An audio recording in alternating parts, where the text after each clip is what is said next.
So good morning, everybody, and welcome to today's webinar. For those of you who don't know me, my name is Christelle Rinn, and I'm the CMO here at HRLocker. For this webinar, we will be talking about hiring and onboarding new people into your company with HRLocker.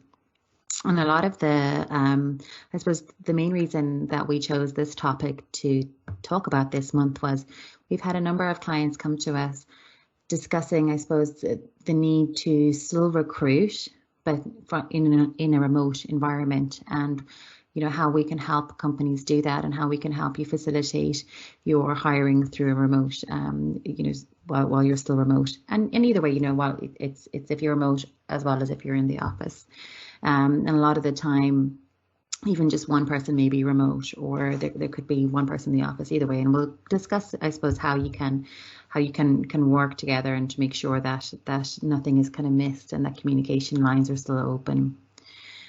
So the main topics that I'll be going through today is that onboarding process within HRLocker. So once you've gone through the entire hiring process in Hire, that once you onboard them into HRLocker, but also we'll spend a bit of time within HRLocker discussing how to actually set up a job spec and publish it onto the different job sites that we've integrated with, how to actually push that job onto a different job site that we haven't actually integrated with. And then as well as that, we'll go through exactly how to prioritize the different applications, and also how to invite people for a video interview within the system as well.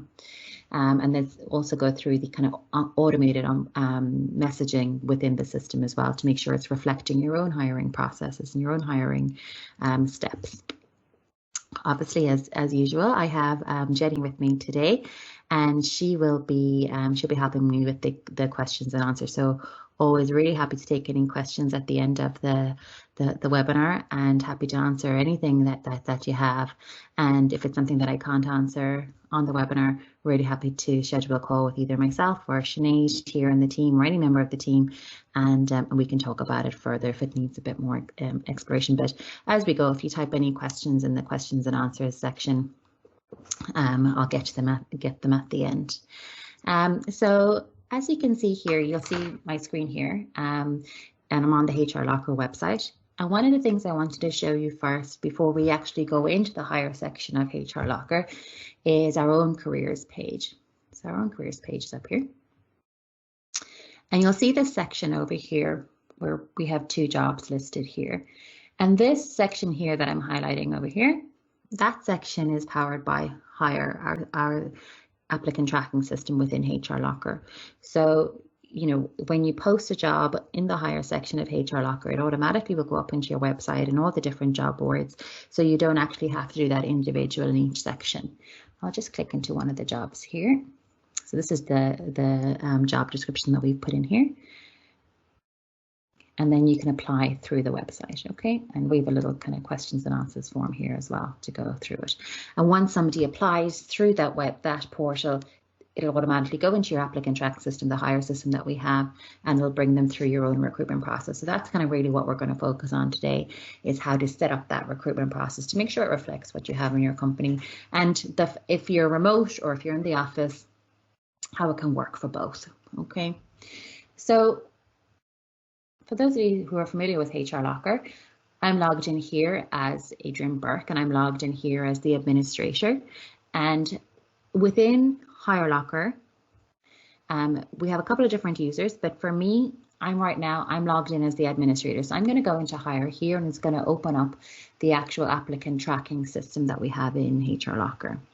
So once you've started, once you've set up Hire, really depending on your company structure, there are two different kind of user types within HRLocker.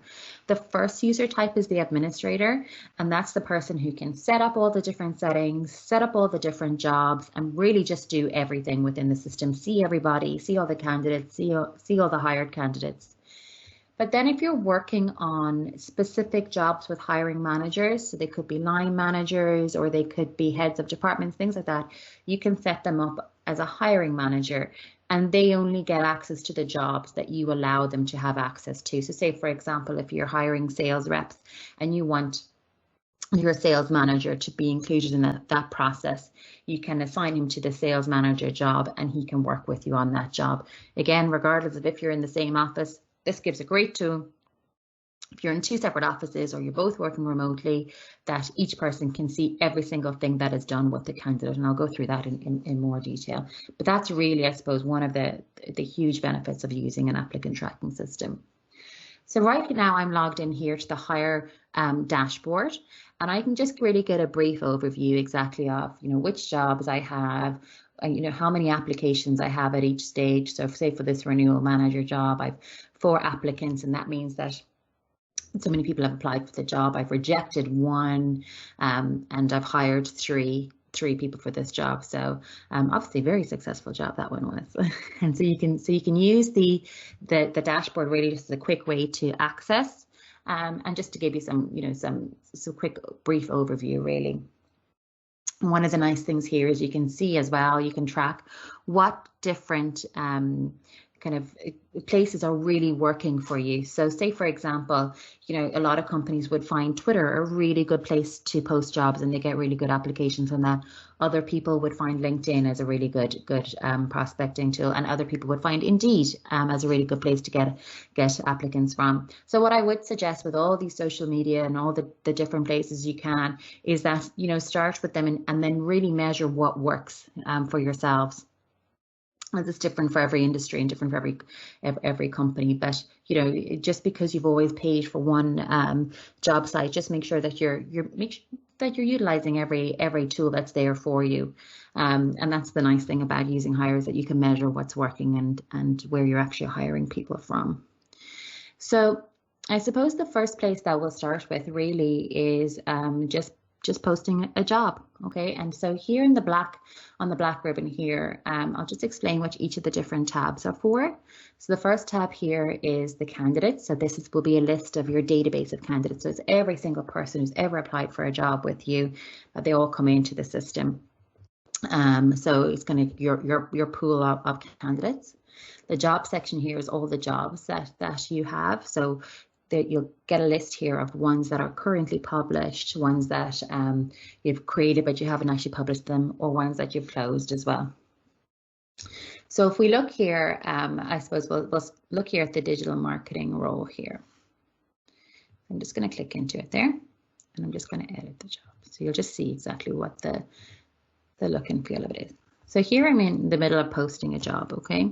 And the main thing I'm going to look at, obviously your job, there's certain things that are required. And the requirements are here so that the job boards like Indeed or Glassdoor will actually pick up the job. And these are the minimum requirements that they require for a job to be posted onto their website. So that's why they're there. One of the main areas that we've been asked when we've been working closely with the job boards is in regards to, we have so many people who are posting remote jobs now. So that is an aspect. If you scroll the entire way down to the country page, there is work remotely. And if you select that, it'll go up as a remote job. Okay. And that's becoming more and more popular now. So, there's the type, whether it's full-time or part-time. These aren't required, but if it's something that you really want to make the candidate aware of, just make sure that you're filling in this information, salary, industry, job codes. Again, that's something internally, if that's what you use internally, and then these sections here. Okay. So you'll put in there's a text box then here that opens up. You'll put in, your actual job description. So the responsibilities that you require, any of the requirements, anything that's in your layout of your job description. And then there's a couple of choices that you can make down here. So the first one here, there's a little tick box here, do not display to the public. And what that really is if you're hiring internally, or if you're hiring maybe exclusively with colleges or something like that, and you don't want this job to appear on your website, you don't want this job to appear on any job boards, but you still want the job to be live, to be able to accept applications from it, you press that do not display to the public, and you'll still get a link for it, but it won't go anywhere. So you're going to send that link to whoever is going to be working on the job, or if it's an internal application or things like that. And then here are the forms that we've made, and I'm going to show you that in a second where the forms are. So one of the nice things about using an applicant tracking system is that you can build this kind of pre-qualification section first. So you can build the forms to kind of ask some questions. So whatever it is, a minimum requirement, or if you want further information that won't be reflected on somebody's CV, you can create these forms and create questions like, do you have a minimum of 5 years experience, or do you have this certain qualification? When you create those forms, you can decide which jobs they're actually applicable for, and you can select a number of different jobs as well. So a number of different forms for each job. It doesn't have to, it's not company specific, it's job specific, okay? And then once you press save, that job then will go out onto all the different job boards, all the different social medias that you've linked up. And then, hopefully you start getting a lot of applicants going through. So the main thing I'm just going to show you here is the form section, okay? So if you go into the form builder here, you see I have all these different forms. So this is really your pre-qualification. So you have the job set up, so you have your job description and you're happy with that. But now maybe you want to start thinking about, okay, well, there's a couple of minimum things that I require from people, and you want to kind of get that pre-qualification done so that it does a bit of the work for you. So when somebody applies for a job, for example, we have, do you have a CIPD qualification for this form? And I have yes or no. So if somebody replies yes, that's fantastic. They apply for the job and it will show that they've passed the qualification question. If they select no, they can still apply for the job, but they will have a note on them saying that they have failed the application. So, it's a nice way just to kind of go through candidates to make sure, well, if this is a minimum requirement that I need, I can look at the candidates first that have that minimum requirement. And then, that pool of people who don't have that minimum requirement, maybe you might have to look at them, but they're not your top priority going through.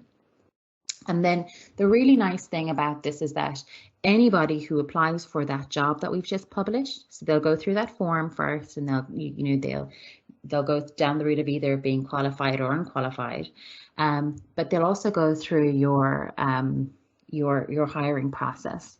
And that's here in the custom statuses, which you'll do first. So you'll do your different kind of first round interview, second round interview, whatever steps you have. Whether you're doing 5 or 6 round interviews, whatever it is, whether you do psychometric profiling tests or something like that, you'll set up each of these processes here. It's kind of different sections that you can bring the candidate through each. But for every section, you can decide whether there has to be an automated email that goes out for that. So once you have the custom statuses set up, you'll go into that email templates, which we do. Once you go into Hire, you'll see that we have a number of default templates there. But obviously, if you guys are using some within your own company, use what you have already. But I suppose the most important template here is that new arrival. So we have the job set up, we've got the qualifications. Every single person who applies for a job then will get this automatic email saying, thanks very much for applying for the job. We're currently reviewing your application. We'll get back to you as soon as possible. So straight away from an engagement perspective, or from an employee, from an applicant experience, they've automatically got a response. Because you guys know, in terms of recruitment at the moment, the biggest complaint from candidates is that they never even get an email response. They never even get told that their application was actually received. So this is just the way that every single person who applies gets that. Thank you for your application. And then really after that, after you've got all that set up, people are applying for the job, and you need to start reviewing your candidates then. So it's quite easy. So if you go into the job section here, so you'll have all your jobs listed here. And say, for example, I can see the project manager. There's 5 applications here. Oh, I think I've rejected a few of them already. So you'll see here this guy over here. We're just going to click into him. Okay, so from an auditing trail, or just really seeing what exactly has been done to this candidate, very easy. If I'm working with, maybe another hiring manager, or I could be working with 2 different hiring managers, whatever, how many people on the team in regards to this, we can all see exactly what's happened with this candidate. So I can go in here. So this is the application I've got. I can view his CV. And this is the most important section here, is that I can bring him through the hiring process. So when he comes in first, he'll be at the arrival stage and he'll have gotten that automatic email, and you can see all the emails here. So you can see every single email that that the person has received through the system. And then as I move him through the hiring process, I can go to the arrival stage. You can set these sections here. So if I bring him through to a telephone interview stage, there's no, I'm not requiring an email at that stage, but maybe I want to make sure that I'm putting notes on that section here. So I can just put in here, a telephone interview on whatever date it is. And then, whoever's working with me on this job can see I telephone interviewed him on this date. These were the notes. And you can put in the reason maybe why you're bringing him forward or why you're not bringing him forward. So, really from, again, I'm going to stress is that regardless of if you're in the office or at home, it doesn't make a difference, because everybody gets a complete overview of exactly what's gone on with this candidate. So then the nice thing here is obviously at that interview stage, we're very familiar now with our Microsoft Teams and Zooms and video interviews and things like that. So we can do that within the application now. So how you do that is you schedule the video interview here. Okay, and you decide on what date you're going to be doing it on, what time. Okay, the duration, and then you schedule it. The applicant, the candidate, will get an email saying that they've been scheduled for a video interview, and then you'll also get a copy of it as well. So they're both in your calendars. And then once you actually start the video interview, I'm just going to show you here. So I have Ronan here with me. He's here for my interview. So thank you, Ronan. And so you'll record this video interview, and then it'll be on that applicant's file as well. Thank you, Ronan, for that. So thank you. So one of the important things is that in terms of a GDPR trail as well, is that the email that goes out to the candidate informs them that they will be doing a video interview. So they need to accept terms to make sure that they're happy that the video interview is happening. So that's important, and then that is also logged against their file then as well.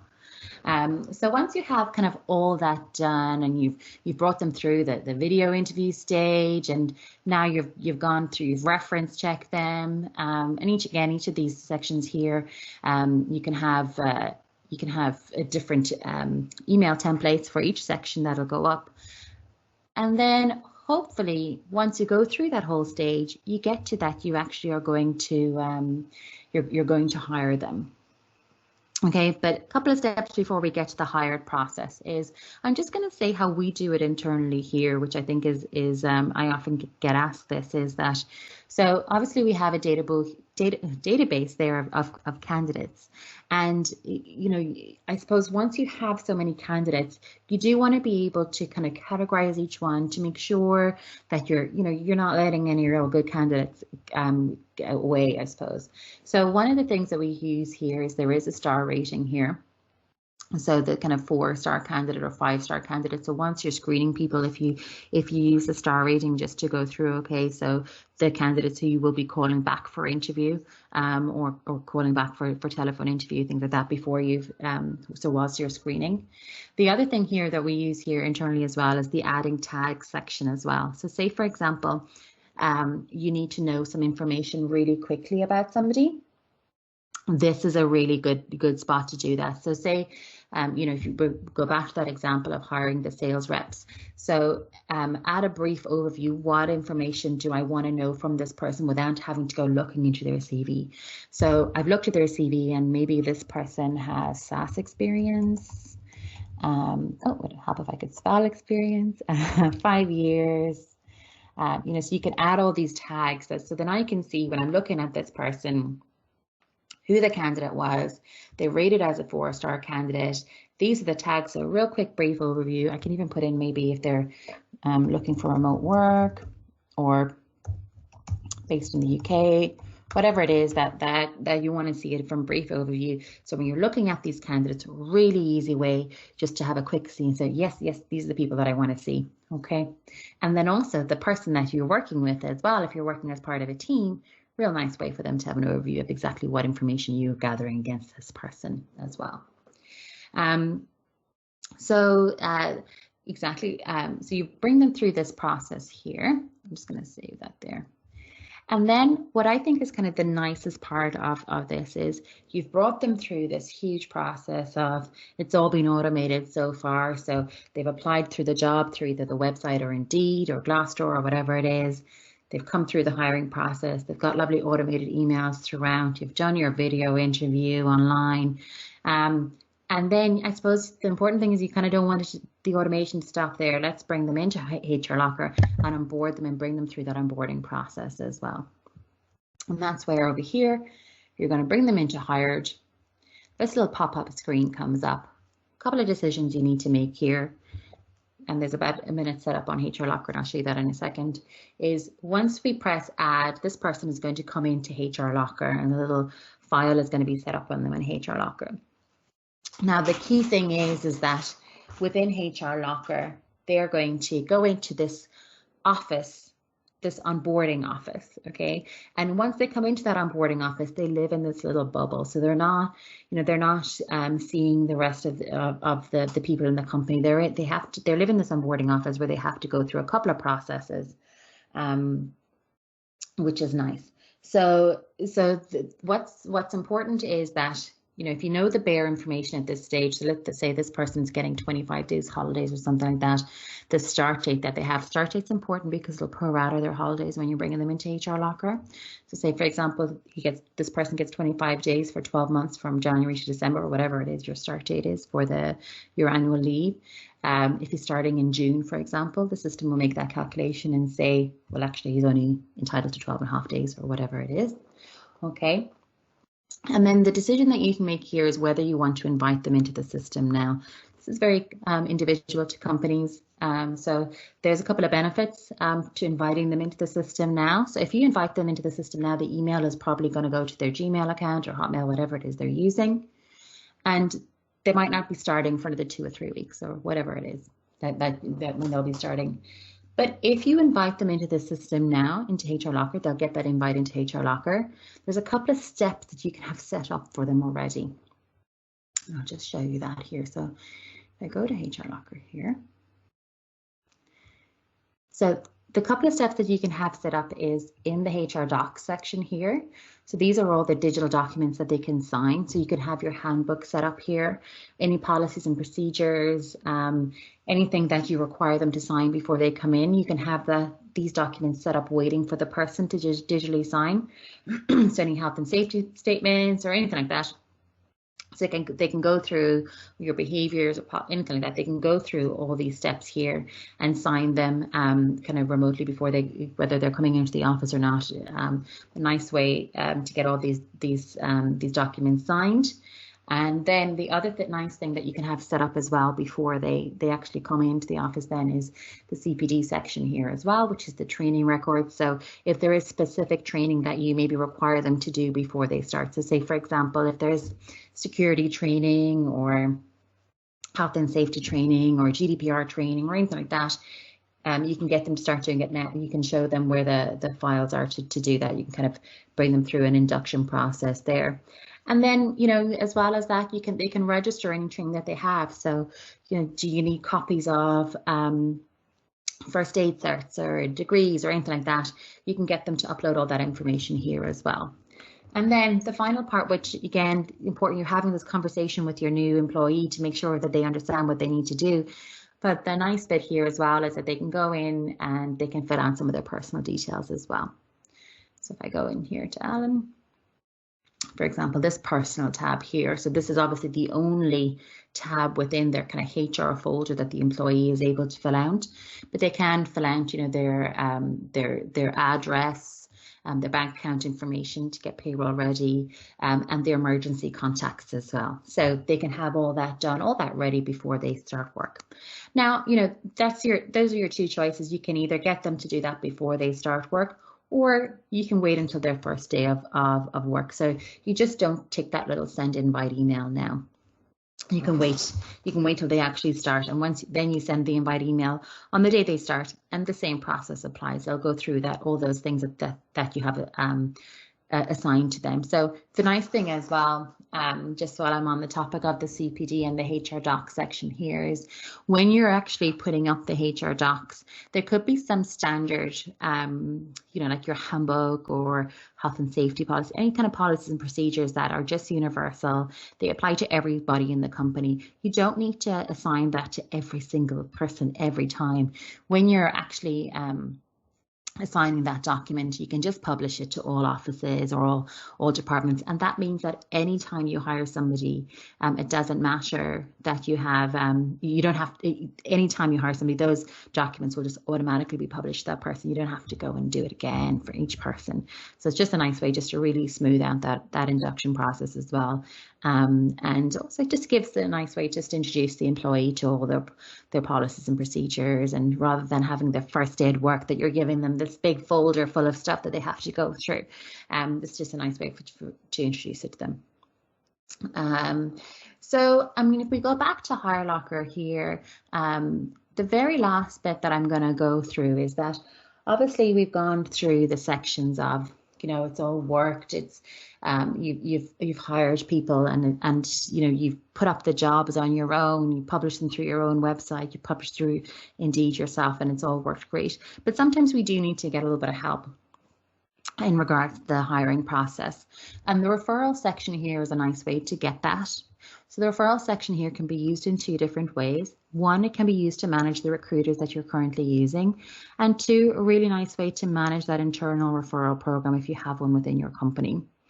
So though I'm just going to give you a really brief overview of this, and if anybody wants to set this up in their company, if they want to come and book a call with us, and we're happy to go through that and discuss how it actually works. But so here is, you'll set up your campaign. So say for example, maybe you don't want to accept external applications for every single job. Maybe you just want to do it for a few, so you can decide which jobs you actually want to set the applications for. So you'll start the new campaign. You're going to start that campaign there for this company over here.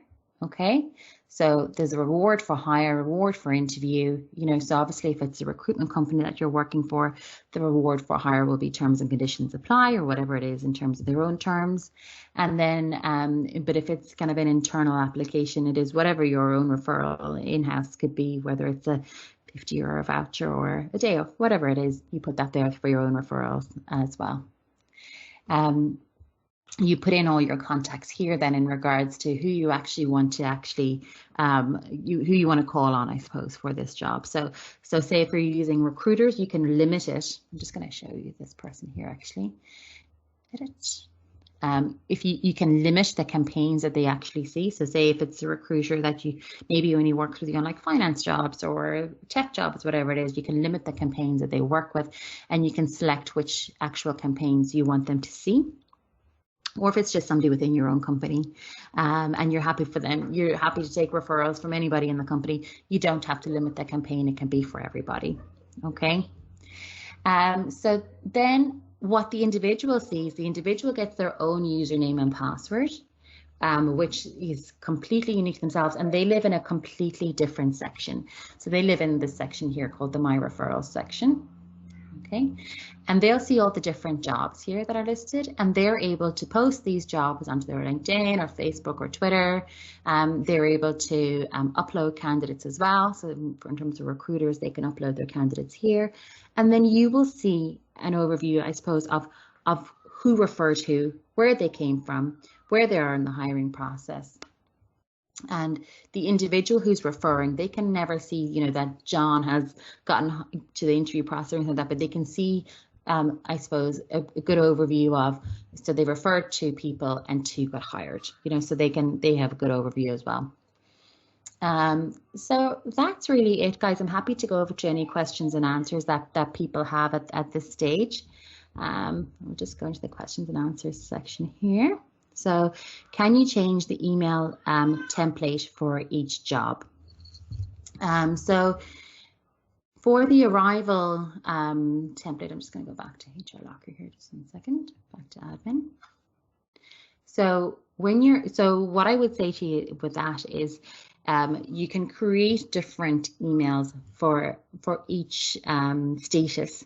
So if it is, for example, very unique to a specific job, you can create a status called, for example, a sales job first round interview, or marketing first round interview, whatever it is. And then you can use that, you can completely personalize that template for that stage.